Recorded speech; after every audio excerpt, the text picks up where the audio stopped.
Kids are talk blockers. There's no doubt about it. And part of it also has to do with a very natural thing that happens is that when a woman has a baby, her primary physiological response is as a mother. It's no longer Mm-hmm. as a wife. Now that may transition as the kids get older, but initially she becomes her major thing is to become. It's a hormonal, it's also physiological, all sorts of stuff, and you can't. It's hard to fight that. I mean, Welcome to Career Coaching Secrets, the podcast where we talk with successful career coaches on how they built their success and the hard lessons they learned along the way. My name is Davis Nguyen, and I'm the founder of Purposeful, where we help career coaches scale their business to $100,000 years, $100,000 months, and even $100,000 weeks. Before Purposeful, I've grown several 7- and 8-figure career coaching businesses myself, and have been a consultant at 2 career coaching businesses that are doing over $100 million each. Whether you're an established coach or building your practice for the first time, you'll discover the secrets to elevating your coaching business. Hey everyone, welcome to another episode of Career Coaching Secrets Podcast. I'm your host, Rexhen, and today's guest is Dr. Orest, founder of the Standard Academy, men's lifestyle coach, and host of the podcast, Old Guy Talks to Me. After a 33-year career as periodontal regenerative surgeon, Orest retired into a new mission, helping high-achieving men over 50 reignite passion, health, and vitality through accountability, anti-aging insights, and unapologetically honest conversations. From relationships, testosterone optimization, and longevity to purpose, mindset, and performance, Orest blends medical curiosity with real-world coaching to help men lead stronger at home and in life. He's a husband, father of 2, and a straight-talking guy who believes the second half can be the best half if you raise your standards. He's also the author of the soon-to-be available in Amazon book called Hold the Door: How to Get Laid More Frequently Without Begging. And it's a pleasure for me to have him on the podcast today. Welcome to the show, Dr. Orest. thank you, Regin. Appreciate it. Pleasure and honor to be here. Thank you for coming. And I want to learn more about your beginning as a coach. First of all, when looking at the Standard Academy, it's been around for nearly 5 years now. What inspired you to become a coach and then start your own coaching business? My coach told me I should be a coach. Him and one other person told me that. And I thought about it, and it was something that I said, like, what does this coaching and how is it different than getting advice? It's an interesting phenomenon because coaching has structure, or good coaching should have structure. So there should be a program that's actually written that should be out there that's available that supports your individual coaching. And so advice is something people give, and most of the time people don't follow it, they don't take it. But in coaching, I think also a big part of it is the financial commitment of the person you're coaching, because advice is usually free and it's usually not worth it, and people usually just kind of discount stuff that they get for free. Mm-hmm. And I've tried that; it doesn't work. So, Mm-hmm. and I think the biggest thing is actually a good coaching program has structure, and the structure actually gives you a lot of freedom, but it has to have some structure to it, and it's usually better if that structure is written down. And I agree with you.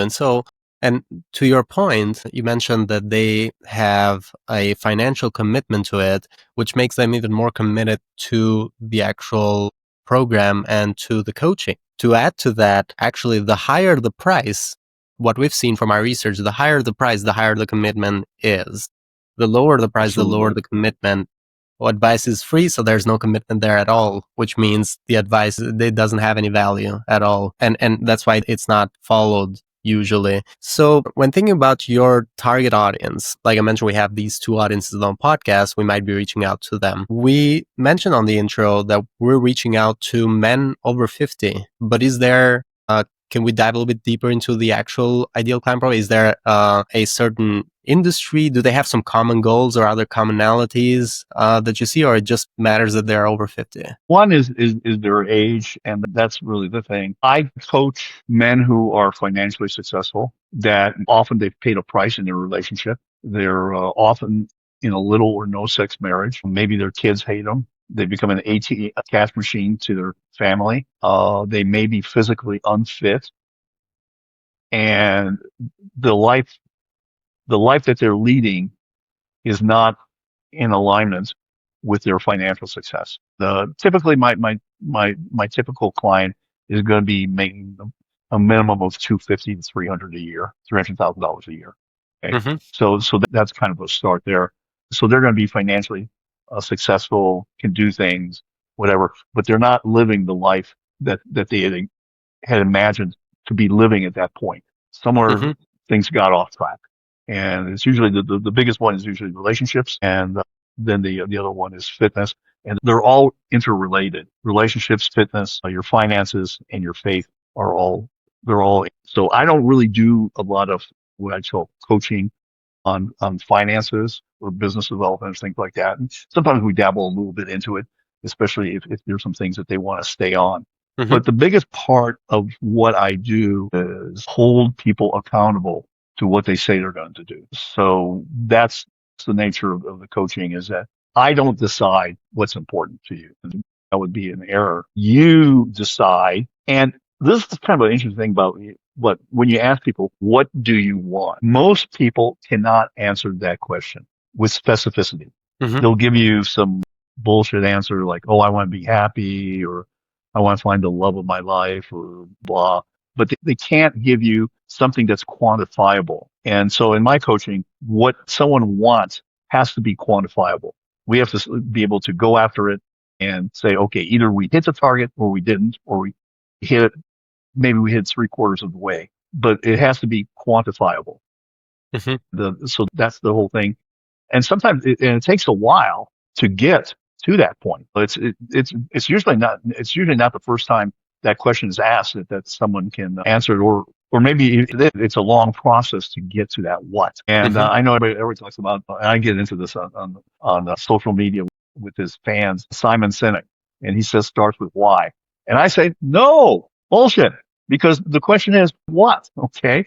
So first you start with your what, and then you go for your why. And if you don't have a strong why, you probably have the wrong what. Mm-hmm. And then the last thing is the how. Yeah. It's really, and in trying to determine what you want, there's all sorts of pressures on you to do certain things. Okay. And it usually falls in the word, well, you should be doing this, or you should be doing that. And that's the land of should, where people control you and you don't control your own agenda. And this is true for virtues and vices. Okay. I like to smoke cigars. I'll have probably on average 3 cigars a week, sometimes more, sometimes less, but on average 3 cigars a week. Now, I should not be smoking cigars and drinking scotch while I'm having them.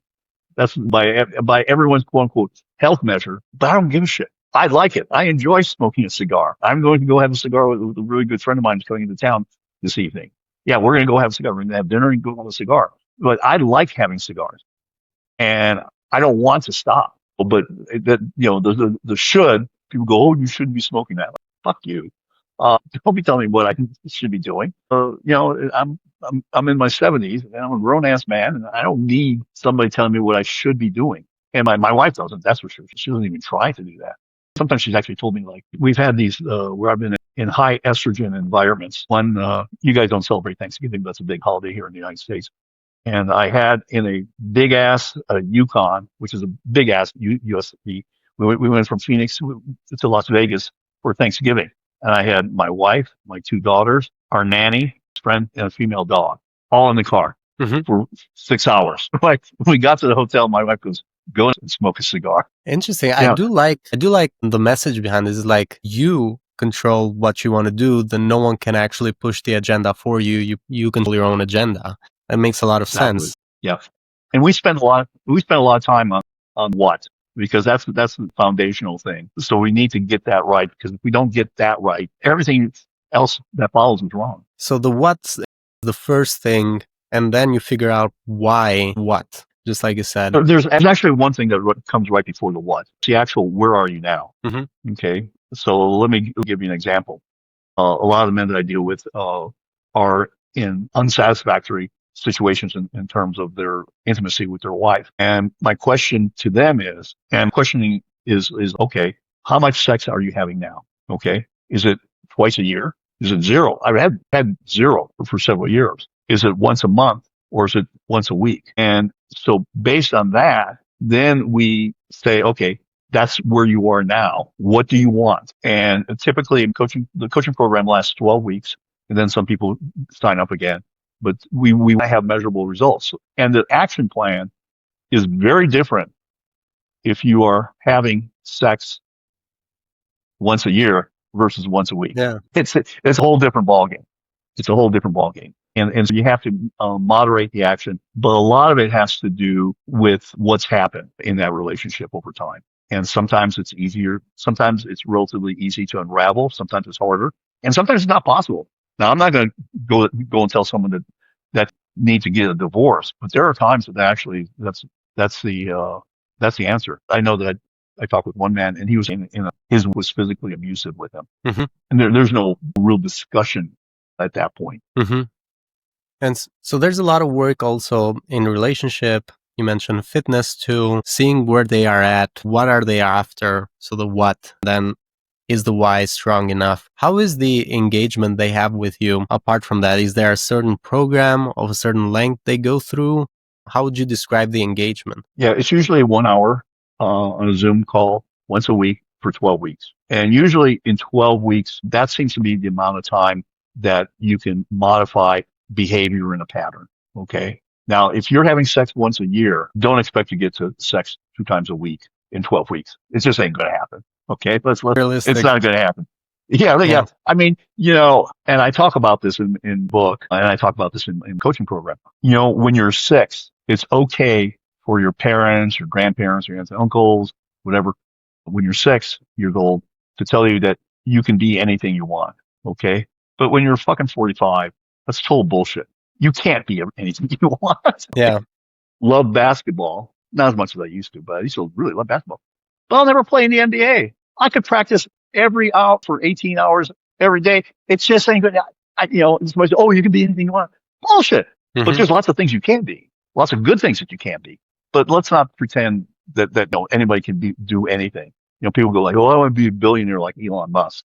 Well, chances are no, because Elon Musk is a unicorn. And if you read his book, his life is not easy. His life, I read his authorized biography, and his life is not easy. And people think, oh, they just think of the money and all that stuff. And when he was doing things, he was literally sleeping underneath his desk at the factory at the space rocket ship company. I mean, literally, doing that for months, not like a night, but for months. People don't see the work to be put in.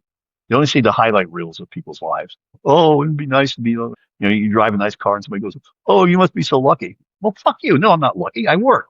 And a lot of times if I'm really in a nasty mood, I'll ask them a question.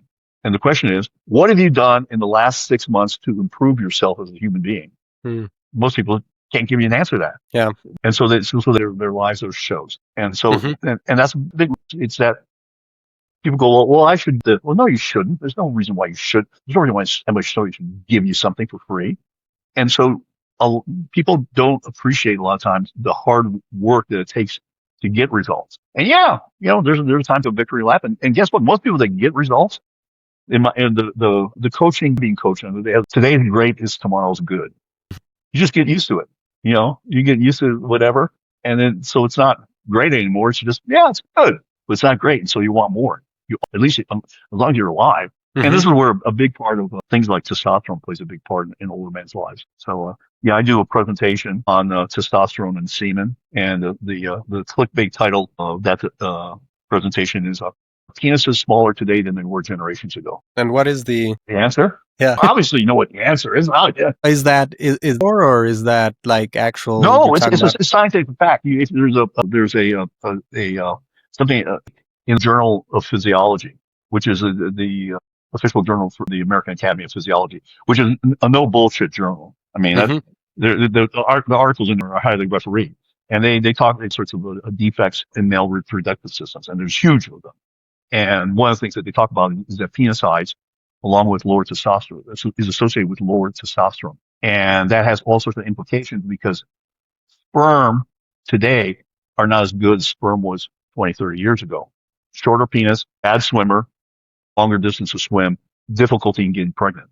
And just so you know, there's part of my talk that I go into. There are almost no countries in the world including places like India, that are replacing the population that's dying. Mm. The replacement rate is 2.1 kids per woman.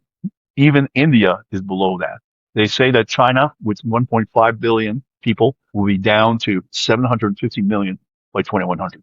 It's a huge drop. I mean, yeah, that's one of the things that I look at a lot of times with men and guide them through that process, because quite often testosterone levels are a huge factor in the quality of a man's life, and they are going down in men generationally, but also as a normal part of what we call andropause. I had a man who I was talking to about being a client. He made a mistake of not signing up with me, but he said, like 6'4", and he said men used to be afraid of me, and they're not afraid of me anymore, and it bugs him. It affected the quality in terms of how he saw what his perception was of himself in the world. Mm-hmm. And he was in a no sex marriage. The interesting part of that, the fact that he was in a no sex marriage, was that his wife was not in a no sex marriage, and she was literally fucking the pool boy in their house, in their bed, which says, like, I want to get caught. I mean, that's like, yeah. So they ended up getting a divorce, and half his shit is gone and everything else. But it was just like, yeah. And I talk about how hormonally it's important for couples to be in sync. I ran into this thing again with another woman, who I was talking to, on vacation. She found out what I did, and she was talking about how she wants to have sex more than her husband. She's on hormone replacement therapy. He is not. And so consequently, they are in this, who knows what's going to happen in that relationship, because to a certain extent, people want to fill that void, the connection, because it's not it's the spiritual and emotional part of intimacy that's really a big part. And that's the part that people yearn when people say, I want more sex, which is the last thing you want to say to a woman, to your wife. What's hearing is that, okay, honey, just let me use your vagina for a few minutes, and then when I'm done, you can have it back. Not really going to work real well. I mean, that's really what you say. I want more sex. Yeah, interesting. Dude, that will not get sex. That will not get that will talk about being pushed away some more. That's what's going to happen in that situation. Interesting. So everyone listening, pay attention. Yeah. Cool. Yeah. Well, pay attention and reach out to me at the standard.academy/activation call and set up a call, because most of the time people can't do this on their own. You really can't do this on your own. I did. I was in a no sex marriage, and so I was able to turn it around, not just necessarily by myself, but through coaching that I had. Can't figure out what they want to do. Is there something wrong, Orest? No, I think everything's fine. I'm sorry. Okay, so the editor will fix this. Okay, cool. You can go on. So, to dive a little bit deeper into your coaching company, and this is a question that other coaches are going to find useful as well, is when it comes to you finding your clients, is there a certain marketing channel that you see working really well for you? No, I've tried a lot of them, and we seem to have settled on LinkedIn as marketing. The marketing has been the most challenging part. Because marketers will tell you, yeah, I can do that, blah, blah, blah. And then there's a caveat. Well, I don't guarantee anything. And then when it comes to, you pay them several thousands for several months and nothing shows up, and then you move on to another person. It seems to be a real trial and error. But LinkedIn seems to be the best one, simply because of all the social platforms that has people on LinkedIn have the most money. Your average LinkedIn person is about, I think 250,000 versus your average person on Facebook is about 50. So it's just a lot more of a target-rich environment. And the other thing is that the onboarding process is the most important thing, because what I do is I go through an initial call, that basically a short little call, just to kind of see if we're a mix or whatever. And then my onboarding process is pretty extensive, because that's where I really find out, who you are and what do you want. Where are you? What do you want? Why do you want that? And then how? And quite often times we never really get to the how on the first call, because there's so much work that's done before that. But then we get to the how on future calls, and then we keep track of the actions that are needed. So that's the other thing about accountability. This is not therapy. Coaching is not therapy. I don't really, to be honest, to a large extent, I believe in the 20 rule or the 90-10 rule. And 80 to 90% of your conversations and thoughts and plans on the solution, because the problem is by focusing on the problem, you're not really getting to the solution. You're just making the problem more ingrained. So my focus is basically, what is the solution? Don't tell me maybe give me a little background story about something that's happened or whatever, but don't spend time on that, because that's what I think a lot of times in therapy, they try to go into the problem and get you to understand and all that shit. I'm sure there's good therapists out there, but I think that you need to be oriented. That's really the whole thing. I used to be a terrible victim in life. I blamed everything on everyone around me, luck, circumstances, and things like that. And my life wasn't particularly good. And once I learned to take control of my life, it was a messy part. I was involved in a messy legal dispute, litigation on legal dispute, and it really rocked my world. It forced me to really take control of myself and my thinking and everything else. And this is where coaching is really helpful, because I was coached through. We were always solution focused. We were focused on the future and not the past. Yeah, and actually, yeah, that makes a lot of sense. This is also the feedback that I've gotten from so many coaches, because I've tried to understand this myself as well. I'm not a coach, so I've had to understand the fine difference between therapy and coaching. And coaching is focused on the future. Therapy is focused on the past, going to why certain things might have happened, going to childhood drama and all of that, while you're focused on the future as a coach. So that makes a lot of sense. So right now, focusing on the future, looking to your business for the next 1 to 3 years, do you have any specific business goals that you're working towards? Yeah, I got approached by a company several months ago that wanted to become my agent, which was very different from the marketing companies I've dealt with in the past. And so their clients are, you probably know who Grant Cardone is. Mm-hmm. Okay. He's one of their clients. They have other clients in that caliber. And so I was really surprised that they came to me. They heard me actually on a podcast, much like yours. I was a guest on someone's podcast, and they heard me and they said, like, okay, you are interesting. You're personable. You speak well. You're funny. You're edgy. All the stuff, that they said, those are things we generally cannot teach someone to be. So they said it, and I just have expressing myself. Part of it has to do with who I've been around for the last 15 years, 25 years. But I've always been kind of edgy. I've always said I will be in an elevator and something's going on, and I will say what everyone is thinking, but doesn't have the balls to say it. And then people start laughing or whatever, or sometimes people go, yeah, that's right. I will say what everyone in the room is thinking, but they just won't voice it because they're too shy. They think somebody's going to get offended, blah, blah. And I've gotten used to it. My kids have gotten used to it. They kind of roll their eyes sometimes, but they know too much about me, and they know too much about things that I do and all that stuff. So it's So in terms of like growth, you're thinking kind of like growing the coaching business right now? We're looking to grow the coaching business. We're also doing, one of the things that they want me to do is to do speaking engagements, so become a public speaker. I have as I mentioned, a book is going to be available on Amazon, called Hold the Door, and push that. And they had some other really crazy things that they suggested that they were talking about that probably, if they're going to happen, they're not going to happen for probably in 2027. Talking about having a reality TV show, and in Vegas, that's the perfect place to have a reality TV show. So that is all interesting, and I wanted to ask you, since this is one of the kind of like the investments done, and it's kind of a segue to my next question is, what have been some investments that you've done that you feel really good about? Either you learned a lot or got a good return from, or investments that you actually feel so good about and you feel like those were bad investments. I feel like you mentioned with LinkedIn, but yeah. Yeah, I think the bad investments are about 80% of the companies that I work with.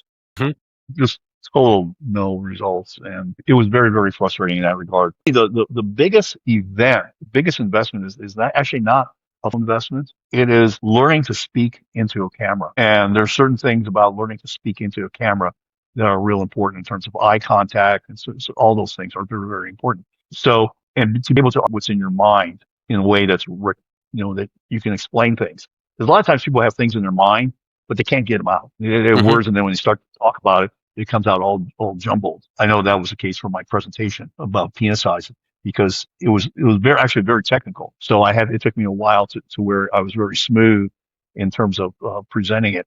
But I think learning how to effectively through video is a hugely important skill, especially since all of us are really so used to being on Zoom and other platforms that in-person meetings are relatively rare now. Mhm. And so the Zoom, so be very good at being on camera. The other thing that I think is a big investment in yourself, again, is to work on your fitness. I had one client, it was kind of interesting because he was fat. He was grotesquely fat. And I asked him, I said, so when you look yourself in the mirror, I said, go and take a look, take your shirt off and look at yourself in the mirror and come back. And I asked him, I said, would you want to fuck yourself? I guess we know the answer. Yeah. As soon as you start getting better looking, putting more muscles on, all that stuff, it causes a reaction in your significant other. Even if you already are in shape. My coach was very, very much in shape, former American football player, arena player, but he all of a sudden just done this major transformation. They went from 195 pounds, 230 pounds, all muscle, all muscle. Mhm. I mean, he was a beast before, but he's a monster beast now. And his wife, and they were very good in terms of intimacy. So she just loves it. She loves what his body. And so you don't have to be like on the cover of a magazine. Like in a lot of, I mean, obviously a lot of those things are Photoshop. Mhm. Yeah. How did he get there so perfect every time? And it doesn't have to be that way, but if you improve who you are, and that's your responsibility also too, from a religious standpoint. God has given you a temple, and you're responsible to take care of it. And the better you take care of it, not only will your life be longer, but it will be better. Okay, because my favorite go-to exercise is I like to lift heavy weights. So that's what I like to do. People are amazed when I go to the gym and I find out how old I am. Because a guy my age should not be that. Because I've been on testosterone for so many years. It's just a part of my life. And it's not like you go by what you should or shouldn't either. No. Yeah. Yeah. No, I mean, there's certain things like I've had to do something as I've gotten older. I've had to add different kinds of exercises for different things that come up. One of the things that becomes a challenge older is stability. Mhm. So that's us. I have a BOSU ball. I don't know if you know what that is, but it's one of those half balls that I balance myself on just to practice my stability. And Yeah. I do that every day. So all those things are real important to do to make yourself attractive and appealing. It goes a big way towards improving your intimacy with your whoever. One of the things is that I got to know a lot about the gay community because I worked 3 times for about 8 years. I worked out with what I call alpha gays, and these were all men who were basically CEOs, politicians, and everything else. But everyone was buff in there. Everybody was. We disbanded because the guy lost his lace. But I mean, everybody in there was pushing 100-pound dumbbells, bench pressing them, and everything else. But it was just very interesting how that was, and it's a huge part of being physically attractive in parts of the community is a big part of that. And there it was, like I said, interesting. We had a lot of interesting conversations. One of them I remember was one of the funniest ones was this one guy was with his partner for over 20 years, and he was complaining about the fact that they're not having enough sex. It's just, same thing, homosexual, heterosexual couple, problem. Yeah. So it's similar in And that way. I'll tell you what was interesting about that is that he was on testosterone, but his partner wasn't, and they were out of alignment hormonally. And I do think, yeah, it makes a lot of sense how things are so connected, right? Interconnected fitness, testosterone level with the relationships that you can have, and how big of an effect your relationship can have in other parts of your life too. And we all heard this, that like the biggest decision you can make is the partner you choose to spend the life with. And every other Absolutely. decision is something that you potentially can repair from. So now, right Yeah, now, I was let me just tell you a story. So I was in a group, and we were having a call, and we went to about 6 months of having calls, and this one guy was having fights with his girlfriend, and this and that, And then he comes on a call and he says like, oh, we got engaged. I go like, what the fuck? You're just telling how bad she was. And now you're engaged when you think getting married is going to make it better. No, whatever you have prior to marriage, you're going to have more of that. So, it's not going to get, it's and for God's sake, don't have kids if you're having fights all the time. Kids are not going to make it better. That's like people make that, oh, we'll just have kids. Like, are you stupid? How stupid can you be? Kids are stressful. They're great. I mean, we enjoy having our kids. They're all grown up now and moved out. But, there's a lot of stresses associated with kids. Responsibility, stress. It's one of the big ones that, according to research, that this happens to. Like, there's a few reasons, but kids could also be one of the reasons where there's a lot of conflict in relationships. Kids are clock blockers. There's no doubt about it. And part of it also has to do with a very natural thing that happens is that when a woman has a baby, her primary physiological response is as a mother. It's no longer as a wife. Now that may transition as the kids get older, but initially her major thing is to become, it's a hormonal, it's a physiological, all sorts of stuff. And it's hard to fight that. I mean, it's like fighting gravity. So you need to basically come to a realization and how you're going with it in order to maintain the intimacy in your relationship. But the kid is in a crib in your bedroom, or there's a baby monitor, and blah blah, all sorts of stuff, and everything just all of a sudden just change. They come home from the hospital and it's different now. So, and not many people are aware of that either. Yeah. So in terms of and going back into the business topic, is for your coaching business right now, obviously you're thinking of growing still. What are some challenges that you're facing with your coaching business right now?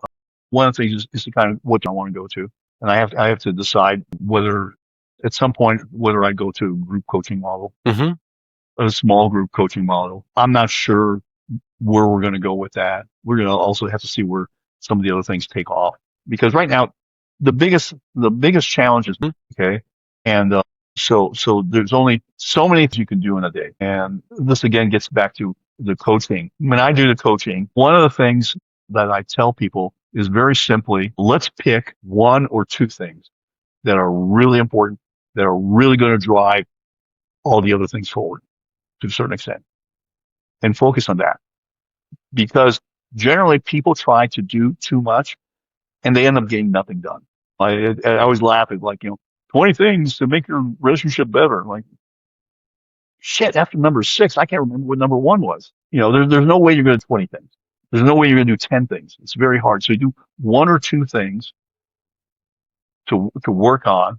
Through in my program, especially since a lot of it deals with the intimacy part, there's some things that we introduce for you to do, but it has to be done over a period of time, and where you can make a habit so it becomes second nature before you move on to something else. You may have other things that you want to do, and that's fine, but pick 1, 2 things and make those a reality in life, and then move on to something else. But that's where people kind of go after shiny objects. I had another man I talked to. He was in challenges making money, and in 3 months he had started 6 online businesses. I mean, if you do one really well, that's all you need. But he kept on thinking that the problem was with the business, and it might have been, because a lot of these online businesses really don't work. The only people that make money are people that sell those businesses. But there are some that do work, but they require your single-mindedness of attention. I know that I was talking to who does a lot of real estate investing, and he's pretty famous here in the United States. He does a lot of seminars and things like that, but he also he owns literally thousands of houses, single family houses. But he just said, Orest, a lot of these systems are really good. You just pick one and stick with it. Don't be going after shiny objects or whatever. Just pick one and stick with it. And then when you do that, then you're going to be successful. And then you can move on to something else. Too many people try to do too many things at the same time, and so they never get really proficient at one thing. Yeah. Yeah. Too many things at the time. 6 businesses, 6 online businesses. That's crazy. In 3 months. That's weeks. People have difficulties managing one. Exactly. That's what I mean. It's easy. You're like, okay, which are the 2 that are doing the best? Okay, stop all the others. That's really easy. Stop all the others. But your bank account. Okay, don't tell me all this stuff. Don't. The worst thing is when somebody who has not been successful starts arguing with you. Yeah. I did that once with a friend of mine. He owned a gym, and I was talking to him because I've always had problems with my weight, and it's a battle I've fought for forever to this day. And I was talking to him about something, and he just looked at me and goes like, I told him something wasn't possible, and he looked at me, and he Mr. Hawaii bodybuilder, and he said like, Orest, why don't you and I take our shirts off and we can sit down and talk? Mm-hmm. His physique was really pretty well chiseled. Also, since we're talking about it, the final question that I have, and we're running out of time too, is for coaches who are trying to scale their impact, and you're also trying to scale their impact because you're working with these men, you're trying to change their lives, have an impact in their family as well. What advice would you give to coaches who are trying to scale their impact? I think that, first of all, get what you're doing now down rock solid. That's really the first thing is to get what you're doing now down rock solid, and then have a plan. And the other thing is that most of the time, this is where people make a mistake. They don't have a mentor. They don't have a coach. Mm-hmm. And a lot of times, and consequently, things don't work out so well because they're reinventing the wheel. So I think probably the biggest way to exponentially is to have a coach. That's really important. I mean, I have a coach. My coach has a coach. My coach has actually 2 to 3 coaches, and he's incredibly successful. Work with him one-on-one for a year is $1 million, and he has a waiting list because it only takes 5 a year. So get a coach. It doesn't have to be for $1 million, but get a coach and look at. I think that's kind of the important thing, to get a coach. I totally agree. That is actually the best advice when it comes to coaches. To get a coach is like if you want your clients to believe in coaching, you technically should also believe in coaching too. And so it makes sense. Because if you're coaching and you don't have a coach, then you're like a fat person at a fast food place giving advice on health. Yeah. You have no credibility. You have no credibility.